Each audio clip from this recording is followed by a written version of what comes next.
अस्सलाम वालेकुम बच्चों, कैसे हो आप सब लोग।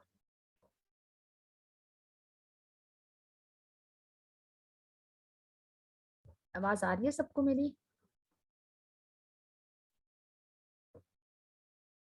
डॉक्टर हिफ्सा, बच्चों को ग्रुप में मैसेज करें कि जल्दी से ज्वाइन करें सब।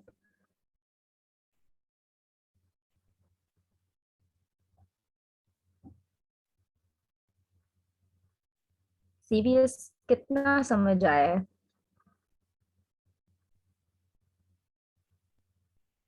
कोई कॉन्सेप्ट क्लियर हुए या नहीं?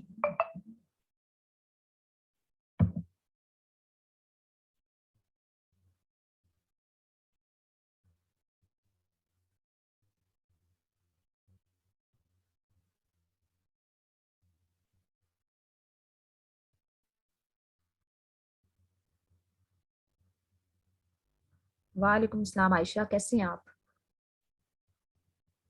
चलें जी। इतना छोटा सा था, खत्म भी हो गया। अभी हम यूक्यूज करेंगे ना, फिर पता चलेगा।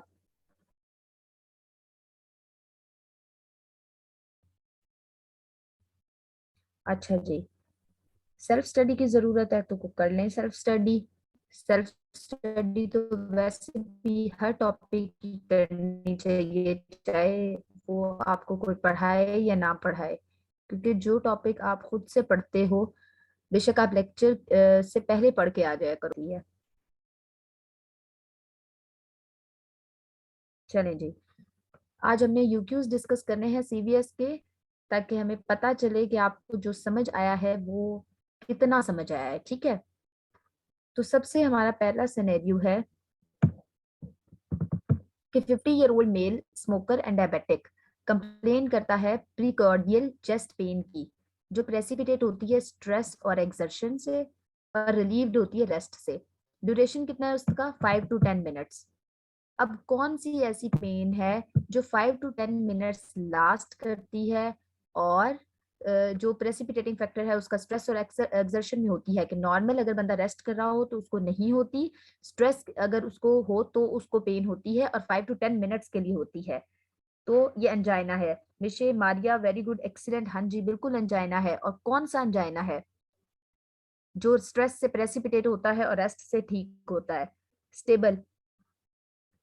हाँ जी, बिल्कुल स्टेबल अंजाइना है। ठीक है, तो आपने ये बात याद रखनी है। आप लोग डायग्नोस्टिक पॉइंट नोट कर लें जैसे आप बाकी लेक्चर्स में करते हैं, ताकि एंड पे आपको आसानी हो। जब भी आपके पास कोई ऐसा सिनेरियो आए कि चेस्ट पेन है, स्ट्रेस से प्रेसिपिटेट हो रही है और रेस्ट से रिलीव हो रही है, और उसका ड्यूरेशन 5 to 10 मिनट्स है, तो आपके जेहन में एक ही बात आनी चाहिए, दैट इज स्टेबल एंजाइना। ठीक है, अब नेक्स्ट हमारे पास क्या सिनेरियो है? सेम सिनेरियो है जी। पेन है बिहाइंड द ब्रेस्ट बोन।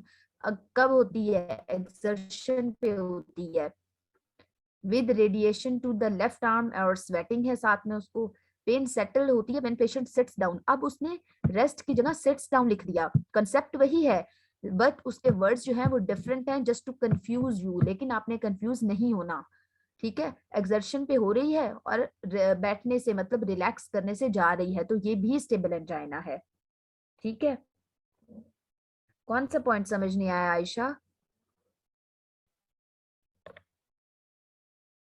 चलें जी। नेक्स्ट हमारे पास क्या है कि 50 ईयर मेल। फर्स्ट क्वेश्चन बेटा उसमें ये कि स्मोकर है और डायबिटिक है पेशेंट, उसको पेन हो रही है प्रीकॉर्डियम में, स्ट्रेस से पेन प्रेसिपिटेट होती है और रेस्ट से रिलीव होती है। तो जब भी आपके पास ऐसी पेन हो जो 5 to 10 मिनट्स की हो, स्ट्रेस से बढ़ जाए और रेस्ट से कम हो जाए, तो वो स्टेबल एंजाइना है। ठीक है, आप में से कोई अच्छा बच्चा सारे पॉइंट्स नोट कर ले ताकि बाद में ग्रुप में शेयर कर दे। ठीक है, चलें जी। नेक्स्ट हमारे पास क्या है कि 50 ईयर ओल्ड मेल प्रेजेंट किया इमरजेंसी में with severe central chest pain, और वो चेस्ट पेन कॉन्स्ट्रिक्टिंग है, और वो एसोसिएटेड है किसके साथ? स्वेटिंग के साथ। जब हमने उसका ब्लड प्रेशर चेक किया तो 90/60 है, पल्स 90 पर मिनट है। ईसीजी में हमें एसटी एलिवेशन शो हुई है। कौन कौन सी लीड्स में? 2, 3 और एवीएफ में। अब उसने खुद ही बता दिया जी ये एसटी एलिवेशन एमआई है, लेकिन क्या मेन बात है जो आपने मेंशन करनी है उसने नहीं बताई हुई, लीड्स। अगर 2, 3 और एवीएफ इन्वॉल्व हैं तो ये कौन सा एमआई है? लैटरल वॉल एम आई है ना, या कुछ और है, एंटीरियर है या इंफीरियर है? इंफीरियर है। Very good, excellent. जब भी 2, 3 और AVF आए, ये आपने लेक्चर में भी एक बहुत अच्छा सा टेबल था कि कौन सी लीड्स हैं और कौन सी जो चेस्ट वॉल है वो इन्वॉल्व है। तो अगर 2, 3 और AVF आए तो इसका मतलब है कि ST एलिवेशन है साथ में, तो ये ST elevation inferior wall MI है। ठीक है, चलें जी। आप लोगों को तो बहुत कुछ याद है, माशाल्लाह माशाल्लाह। बस आपने ये चीजें भूलनी नहीं है, एग्जाम्स तक रिवाइज करते रहना है, ताकि फिर ये आपको पेपर में भी ऐसे ही फिंगर टिप्स पे आती हूँ।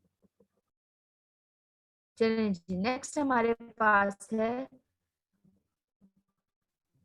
40-year-old फीमेल प्रेजेंट की है इमरजेंसी में with central chest pain which usually come at rest. अब इसकी भी चेस्ट पेन रेस्ट पे आती है। It bothers her intermittently for last 1 की, तो ST सेगमेंट एलिवेशन है, और हमने कार्डिक एंजाइम्स जब जब किए तो वो नॉर्मल है। अब ST elevation with normal cardiac enzymes, तो इसका क्या मतलब है? MI रूल आउट हो गया। ठीक है, मीनवाइल जब हमने उसको एस्प्रिन और नाइट्रोग्लिसरीन दी तो उसकी चेस्ट पेन ठीक हो गई। तो आपने ये बात याद रखनी है, जो चेस्ट पेन एस्प्रिन और सबलिंगुअल नाइट्रोग्लिसरीन से ठीक हो जाए, बाकी उसके सारे सिम्टम्स MI जैसे हों, तो वो प्रिंस मेटल एंजाइना है। प्रिंस मेटल एंजाइना वेजोस्पास्टिक एंजाइना है बेसिकली। वो एस्प्रिन और सबलिंगुअल नाइट्रोग्लिसरीन से ठीक हो जाता है। ठीक है, ये बात याद रखनी है आपने। हाँ जी बिल्कुल, ठीक है। नेक्स्ट है हमारे पास 55-year-old स्मोकर प्रेजेंट किया है इमरजेंसी रूम में, उसको सिवियर सेंट्रल चेस्ट पेन है, साथ में स्वेटिंग है, वॉमिटिंग है। जब हमने एग्जामिनेशन किया तो BP हमें 160/100 मतलब रेज्ड मिला, पल्स हमें 100 पर मिनट मिली, चेस्ट उसकी क्लियर थी। और हिस्ट्री साथ में क्या है कि जी फादर की भी डेथ हुई थी at the age of 40 years, और ECG पे हमें ST एलिवेशन मिली है लीड V1 से V6 में। और V1 से V6 आपको पता है कि ये कौन सी वॉल को इन्वॉल्व करती हैं, रिप्रेजेंट करती हैं बेसिकली, कौन सी वॉल को? एंटीरियर जी, एंटीरियर और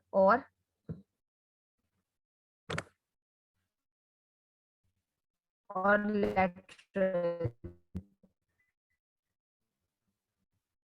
ठीक है, तो एंटीरियर लेटरल वॉल को जो रिप्रेजेंट करती हैं वो V1 से V6। ठीक है,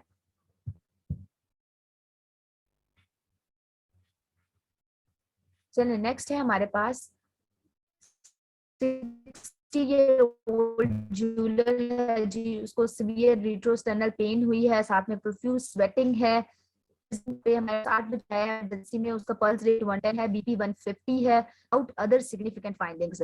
हमने क्या करना है जी, डायग्नोसिस देना है। तो हम सिवियर रिट्रोस्टर्नल चेस्ट पेन के जो हमारे पास डिफरेंशियल्स हैं उसमें हमारे पास एंजाइना आता है, MI आता है, पेरिकार्डाइटिस आ जाता है, पल्मोनरी एम्बोलिज्म आ जाता है। ठीक है, तो ये आपने सिर्फ डायग्नोसिस लिखने हैं, डिफरेंशियल डायग्नोसिस, आपसे पेट जो कंफर्म डायग्नोसिस है वो नहीं पूछा हुआ। नेक्स्ट हमारे पास जी स्मोकर आया इमरजेंसी में with chest discomfort, he appears pale and is sweating profusely, तो रेस्ट पे ECG नॉर्मल है। तो ये भी हम फिर क्या करेंगे, इमीडिएट इन्वेस्टिगेशन के सिम्टम्स तो उसके आ रहे हैं लेकिन रेस्ट पे नहीं आ रहे, तो हम फटाफट उसका एक्सरसाइज टॉलरेंस टेस्ट करेंगे देखने के लिए कि एक्सर्शन पे सिम्टम्स आते हैं या नहीं आते। ठीक है, नेक्स्ट हमारे पास है 62-year-old मैन है, वो aspirin, S inhibitors, nitrates, beta blockers, ये सब कुछ ले रहा है विद क्रॉनिक स्टेबल एंजाइना। ये प्रेजेंट किया हमारे पास 3 episodes of more severe and long lasting chest pain each day over the past 4 days। वे पहले उसको स्टेबल एंजाइना है, वो उसकी मेडिकेशन ले रहा है, लेकिन अब उसको क्या हुआ है, सिवियर और लॉन्ग लास्टिंग चेस्ट पेन हुई है, हर दिन होती है और पिछले 4 दिन से हो रही है। तो क्या डायग्नोसिस है इसका? Chronic stable angina. अब रिसेंटली उसको चेस्ट पेन डेवलप होना शुरू हो गई है, तो इसका क्या मतलब है कि स्टेबल एंजाइना कन्वर्ट हो गया है इनटू अनस्टेबल एंजाइना। अगर ऐसा कोई भी सिनेरियो आए कि क्रॉनिक स्टेबल एंजाइना है पहले और अब सडनली पेन शुरू हो गई है जो कि लास्ट कर रही है फॉर अ लॉन्गर टाइम, तो इसका मतलब है कि स्टेबल जो है वो अनस्टेबल में कन्वर्ट हो गया है। ठीक है, नेक्स्ट हमारे पास क्या है, ये वही सेम सिनेरियो है जो हम ऊपर डिस्कस करके आए MI का, बस इसमें लीड्स वही 2, 3 और AVF है, इसका मतलब है कि इंफीरियर वॉल MI है। ठीक है, ये भी हमारे पास सेम वही सिनेरियो है, पर यहाँ पे ऊपर हमने एंटीरियो लेटरल वाला पढ़ा था, पर और यहाँ पे उसने लेटरल लीड्स जो हैं उनको स्पेसिफाई कर दिया है। एमआई और एंजाइना आपने बहुत अच्छी तरह करना है, इसमें से हर साल सवाल आता है, जैसे आप लोग देख रहे हो कि हर दूसरा क्वेश्चन उसमें से आया हुआ है। ठीक है, नेक्स्ट हमारे पास क्या क्वेश्चन है, 50-year-old मैन नोन केस है इस्कीमिक हार्ट डिजीज का और डायबिटीज मेलाइटिस का, इमरजेंसी में आया है with shortness of breath and profuse sweating. जब हमने उसका एग्जामिनेशन किया तो उसका बीपी 170 है बाय 110, रेज्ड है, साइनस टेकिकार्डिया है, जेवीपी रेज नहीं है, और साथ में क्या है, बायलैटरल क्रेपिटेशंस मिल रही हैं up to the mid zone of chest.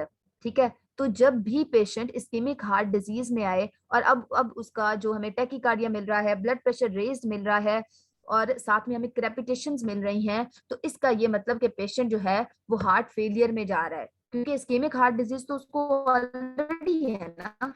Ischaemic heart disease में हमारे पास एंजाइना और एमआई दोनों आ जाते हैं, तो उसकी हिस्ट्री तो ऑलरेडी है, तो उसके बाद की कॉम्प्लिकेशन हार्ट फेलियर है, क्रेपिटेशंस है, तो इसका मतलब है कि पेशेंट जो है वो हार्ट फेलियर में जा रहा है। फाइन क्रेपिटेशंस आ रही हैं चेस्ट में, तो लंग्स इन्वॉल्व हो गए हैं, तो ये लेफ्ट साइडेड हार्ट फेलियर है। और ये किस वजह से, मेन अगर आप लिखना चाहें तो हाइपरटेंसिव हार्ट फेलियर भी हम इसको लिख सकते हैं, लेकिन सिर्फ हार्ट फेलियर या लेफ्ट हार्ट फेलियर लिख देना भी बहुत है। हाइपरटेंसिव उसने इसलिए मेंशन किया क्योंकि पेशेंट का ब्लड प्रेशर जो है वो 120/80 से ज्यादा है। ठीक है, समझ आ गई है यहाँ तक? चलें जी, कुछ बात समझ में नहीं आई तो पूछ लें। आयशा, कलसूम, मारिया, मिशे, मरियम, आ गया सबको समझ? ये बस स्क्रीन पे सामने नाम शो हो रहे हैं इसलिए बोल दिए, अगर किसी का नहीं बोला तो काइंडली माइंड नहीं करना। कौन सा दोबारा बता दूं मुगीरा? ये मैंने ये बताया है कि अगर इस्कीमिक हार्ट डिजीज की ऑलरेडी हिस्ट्री हो और अब पेशेंट प्रेजेंट करे विद टैकीकार्डिया, हाई बीपी और क्रेपिटेशंस, तो इसका मतलब है कि पेशेंट अब इस्कीमिक हार्ट डिजीज से अगली लेवल पे चला गया, उसकी कॉम्प्लिकेशन में चला गया है, जो कि हार्ट फेलियर है। ठीक है, लंग्स इन्वॉल्व है तो मतलब लेफ्ट साइडेड हार्ट फेलियर है। नेक्स्ट हमारे पास क्या है, 50-year-old man was admitted with left sided chest pain of 1 hour duration 48 hours ago. Admission पे उसका बीपी जो है वो 130/80 है। जब हमने उसका एग्जामिनेशन किया, सीवीएस एग्जामिनेशन, तो वो नॉर्मल था। ईसीजी पे एसटी एलिवेशन थी, एमआई पे हमें मायोकार्डियल इंफार्क्शन और जो क्यू वेव्स हैं एंटीरियर चेस्ट लीड्स पे वो हमें मिली साथ में। ठीक है, ईसीजी पे, अब ईसीजी पे क्या क्या मिला, एसटी सेगमेंट एलिवेशन, एमआई के फीचर्स और क्यू वेव्स मिली एंटीरियर चेस्ट लीड्स में। सेवंथ एडमिशन डे क्या होता है कि जब वो वॉशरूम जाने लगता है तो उसको सडनली डिस्निया होना शुरू हो जाता है। जब भी एक already diagnosed case of ischaemic heart disease में या किसी ऐसे पेशेंट में जिसकी चेस्ट जो पेन है उसकी लंबी हिस्ट्री हो, तो आपने, और अभी उसको सडनली सीवियर सिम्टम्स आना शुरू हो जाए, तो आपने जरूर हार्ट फेलियर सोचना है। ठीक है, उसके बाद क्या है, 7th डे ऑफ एडमिशन पे जब वो जाने लगता है वॉशरूम तो उसको सीवियर नहीं होता है। जब हम उसका एग्जामिनेशन करते हैं उसका बीपी 110/80 है, जुगुलर वीनस प्रेशर रेज्ड है, ऑस्कल्टेशन पे पैन सिस्टोलिक मरमर मिलता है, और चेस्ट एग्जामिनेशन पे वही बेसल क्रेपिटेशंस मिलती हैं। तो अब ये कौन सा जो हमारे पास डायग्नोसिस इसका क्या है, चलें जिसने काम आसान कर दिया, उसने डायग्नोसिस पूछा ही नहीं हमसे, उसने बस पैन सिस्टोलिक मरमर के कॉजेज पूछ लिए हैं। ठीक है,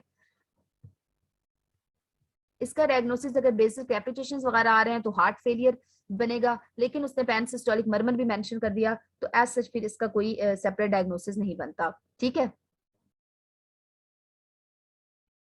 चलें जी, नेक्स्ट हमारे पास है 65-year-old डायबिटिक है, प्रेजेंट की शॉर्टनेस ऑफ ब्रेथ, उसका 100 है, 100 है, रेस्पिरेटरी रेट 24 है, पीडल एडीमा है, जेबी रेज है, बेसल क्रैकल्स हैं, तो ये सारी चीजें शो करती हैं that patient is suffering from heart failure. ठीक है, कॉजेज पैन सिस्टोलिक मरमर के कॉजेज पूछे में तो यही कॉजेज हैं, वीएसटी में होता है पैन सिस्टोलिक मरमर, माइट्रल रिगर्जिटेशन में होता है और ट्राइकस्पिड रिगर्जिटेशन में होता है। यही 3 इसके पेट कॉजेज हैं, आपने ऐसे ही याद रखने।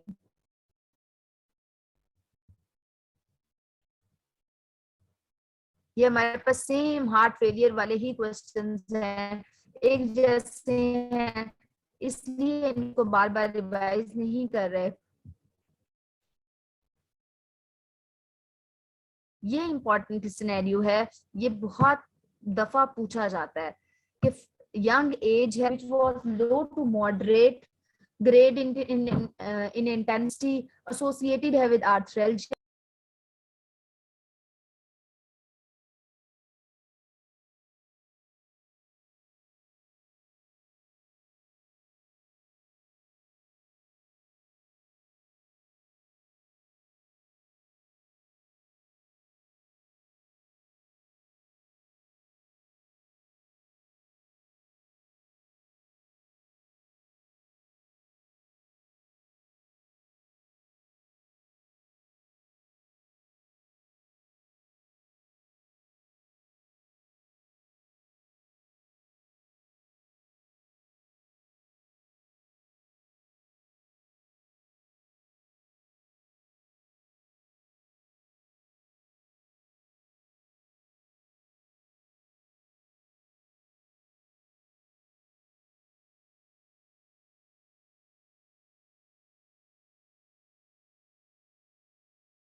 वो थोड़ा इंटरनेट कनेक्शन हो गया था, इसलिए मीटिंग थोड़ी कनेक्टिविटी लूज हो गई। चलिए जी, हम डिस्कस कर रहे थे जब भी कोई यंग पेशेंट आएगा फीवर और शॉर्टनेस ऑफ ब्रेथ के साथ, और अब उसको हार्ट डिजीज के सिम्टम्स आना शुरू हो गए हैं, तो इसका मतलब है पेशेंट को अक्यूट रोमेटिक फीवर है। ठीक है, यंग पेशेंट है, फीवर की हिस्ट्री है वीक्स में, साथ में अब उसको हार्ट डिजीज के सिम्टम्स आना शुरू हो गए हैं, और यहाँ पे पैन सिस्टोलिक मरमर आ रहा है, तो इसका मतलब माइट्रल रिगर्जिटेशन है, क्योंकि रोमैटिक फीवर जो है मोस्ट कॉमनली माइट्रल वेल्व को इन्वॉल्व करता है। ठीक है, तो इसलिए ये अगर आप कंप्लीट डायग्नोसिस लिखें तो वो ये बनेगा that is acute rheumatic fever lead में, कभी नहीं भूलना, ये पीड्स में भी है और ये मेडिसिन में भी बहुत दफा पूछा जाता है।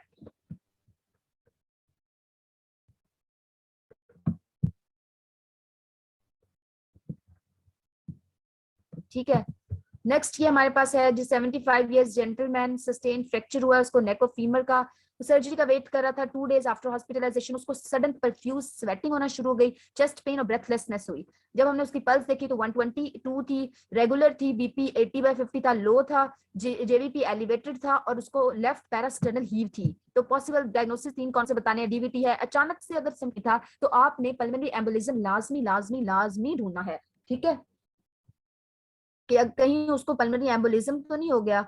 बाकी डीवीटी है, सीसीएफ है, कंजेस्टिव कार्डियक फेलियर, सेप्टिसिमिया वगैरह को भी डेवलप हो सकता है।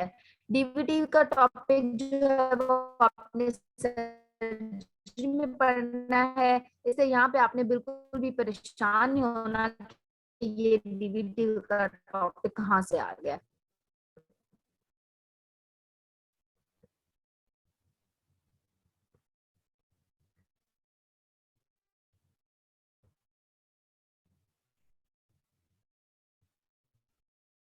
नेक्स्ट, ये सारे क्वेश्चंस में कोई डायग्नोसिस नहीं पूछा हुआ, सीधे सीधे क्वेश्चंस हैं।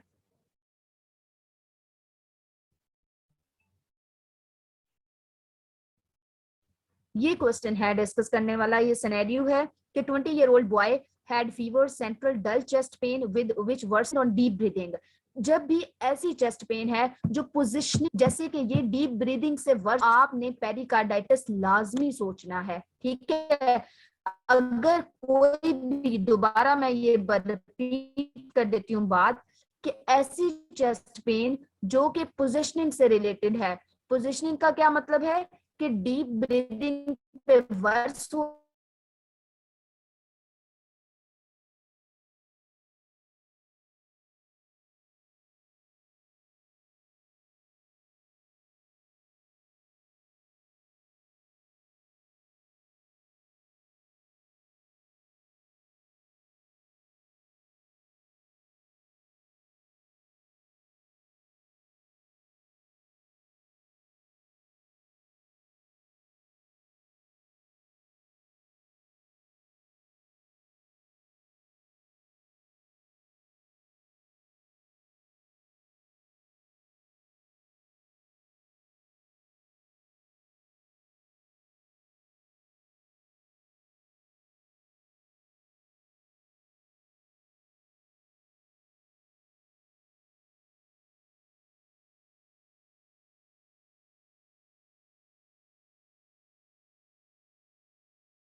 चलें जी, नेक्स्ट हम डिस्कस कर रहे थे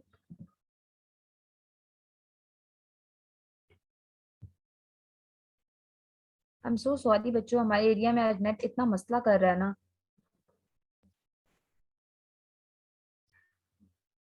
अच्छा, हम डिस्कस कर रहे थे कि पेरिकार्डाइटिस का सिनेरियो किस तरह से आएगा कि जब भी कोई ऐसा पेशेंट जो प्रेजेंट करता है पेन के साथ, जो कि वर्स होती है विद डीप ब्रीदिंग और इम्प्रूव होती है ऑन लीनिंग फॉरवर्ड, जो भी पोजिशनल चेस्ट पेन होगी वो उसको हम पेरिकार्डाइटिस कैटेगराइज करेंगे। ठीक है, ये भी सेम ऐसा ही सिनेरियो है कि उसको पेन होती है जो कि जो वर्स हो जाती है डीप ब्रीदिंग के पे और इम्प्रूव हो जाती है लीनिंग फॉरवर्ड पे। ठीक है,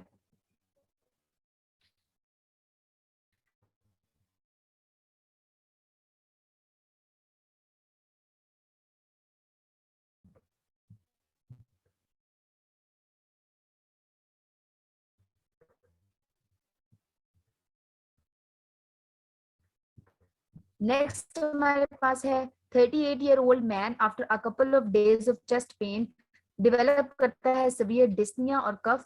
उसका टेम्परेचर रेज्ड है on deep inspiration, neck veins जो है वो डिस्टेंडेड है, इस है वो लो वोल्टेज है। तो डायग्नोसिस क्या हो? तो आपको पता है कि जब भी कोई यंग मैन जो है वो प्रेजेंट करता है चेस्ट पेन के लिए डिस्निया एंड कफ, अगर सीवियर डिस्निया और कफ है तो इसका मतलब डिस्निया होता है, कफ विद स्पूटम होती है।